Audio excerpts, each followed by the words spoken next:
Hey everyone, welcome back to the channel. I'm going to take a look at Ryan Harper's latest 1/6 scale custom Halloween 1978 Michael Myers head sculpt. And we're starting off here with some nice rotating base footage. And then about halfway through the video, stick around because we're going to switch to photography, different poses inside the 1/6 scale diorama by Sculpt Creations. And going to have Mr. Ryan Harper himself come on the channel in a couple of days. Might actually be meeting up with him on Zoom for a video chat meeting tomorrow or possibly the day after, but in the next couple of days for sure. And I thought it'd be interesting to get Ryan on the channel and just hear his thoughts on how he's making these heads, because honestly, like I've mentioned in previous videos, he hasn't even been making these heads a year yet, and he's already, as far as I'm concerned, just absolutely killed the 78 sculpt and the 2018. You've seen that on the channel. That 2018 head sculpt is probably my absolute favorite custom head that I have when it comes to Michael Myers now. I still can't really believe that he did that this soon in his career, whatever. Young man, 24 years old, just it's crazy talent. So I'm looking forward to sitting down with him and just talking to him about this head sculpt, the 2018, and we're also going to be unveiling some kind of sneak peeks at projects that Ryan's doing at the moment, different Michael Myers sculpts. So we'll be showing them for the first time in that video when we're chatting. And the coveralls that we're looking at here, these are actually the Unsil coveralls that are dyed a kind of very light kind of blue dye. So it's not navy blue.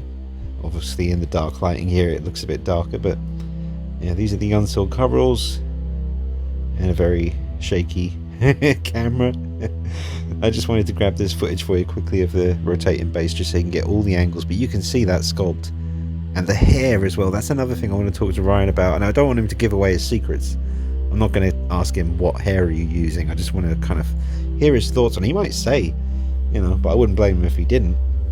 You know, the custom head sculpt world, you know, you don't want to give away all your secrets, otherwise people are just going to take those morsels of information and apply it to their work. Possibly. I think this is really some of the best hair work I've seen when it comes to Myers masks. It just works with the scale of 1/6 so well. So here we go to the photography inside the diorama, kindly made for me by Glenn Page of Sculpt Creations. You can find him on Facebook and Instagram. But Ryan Harper's sculpt, man, I mean, beautiful work here. He did the horns as well. I didn't have to do any of this horn stuff on the side with the hair, you know, the little devil horns above the ear. That was all done already. Just arrived at the house, opened it up, ready to go. And just incredibly creepy looking. Absolutely awesome detail on the sculpt. So hard to nail the 78. And even harder, I think, to get the 2018 mask right. And I can't believe he's done them both in under a year. So it should be an interesting interview, folks. I hope you do tune in for it.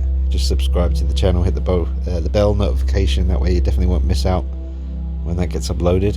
I love this angle here, kind of as if I was standing on the steps looking up at him. And here I always like to do this pose where he's about to open that door and give a nasty surprise to whoever dwells within. But there's a Shadow Fergo knife. You can find Shadow Fergo on Instagram. Some of the best 1/6 scale weaponry you'll ever see. I did some black and white shots here just because a lot of the old shots from behind the scenes of the 78 movie are black and white, so I wanted to try and capture that as well. Here's another picture of him standing at the top of the stairs looking down. And the diorama doesn't have a roof. That's actually like a foam kind of food tray that I had on the kitchen table, and I just put it on top and it looks like a roof or a ceiling. But look at that sculpt. Man, I got to talk to the man. I got to sit him down and have a word with him, find out how he's doing this. Absolutely incredible proportions on this figure. I've actually spent that's why videos have been a bit slow on the channel. I decided to really zero in on my 2018 custom Michael Myers figure, the one I'm using with Ryan Harper's head sculpt. I've already got the coveralls perfect, and I've got the perfect head, got the perfect boots, knife, hands, and the body just needed a little bit of work. I love this picture here because that really reminds me. Look at the angle, look at the mask. He's absolutely nailed that mask. But yeah, I've actually spent some time really perfecting the proportions on my 2018 1/6 scale figure, and I'm going to show you that soon. It's really, really on point now, and so is this one. Really paid attention to the height. You know, Nick Castle, 5'10", back in 78. James Drew Courtney in 2018, 6'3". So look out for the interview with Ryan Harper coming up on the channel, folks. Should be a good one for the Myers community. Drop a like on the video, make sure you subscribe to the channel, and make sure you follow me on Instagram as well. Thanks for watching, folks. Halloween Kills not too far off now. Can't wait. See you soon. Take it easy. Bye bye.